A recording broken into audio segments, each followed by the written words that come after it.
Hello guys, so in today's video, I'm gonna show you how to search for items on eBay using just a photo.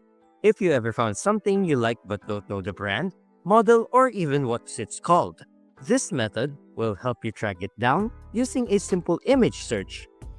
So go to google.com and we're going to use the reverse image search feature because eBay itself doesn't always provide the built-in feature for every region. Google, however, can scan the web and pull visually similar items, including eBay listings. So once you're on the homepage, look at the search bar and find the camera icon right here. It says Search by Image. Click on it.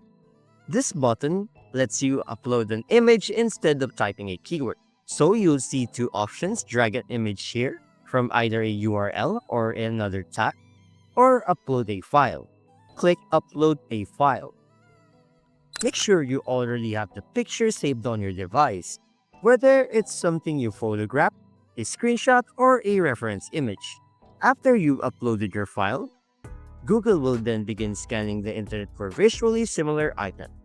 So in this part, we will filter results to only show eBay listings. In the search bar again, I want you to type site ebay.com.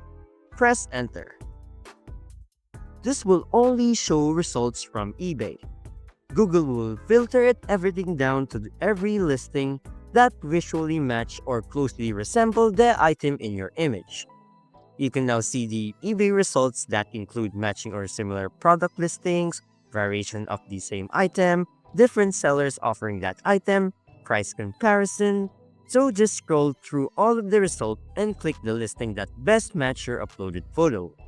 This technique is super useful if you saw an item in store and want to compare prices, you found an item online but don't know its name, you want to see cheaper or used alternatives, or you want to find your items that don't show up in normal searches.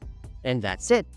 You just learned how to search eBay by using an image through Google. This is one of the fastest ways to find items when all you have is a picture. No description, no brand, no keywords needed. So if you found this video helpful, don't forget to hit the like button, subscribe to my channel, and click the bell icon for more tutorials and tips. Thanks for watching, and I'll see you in the next one.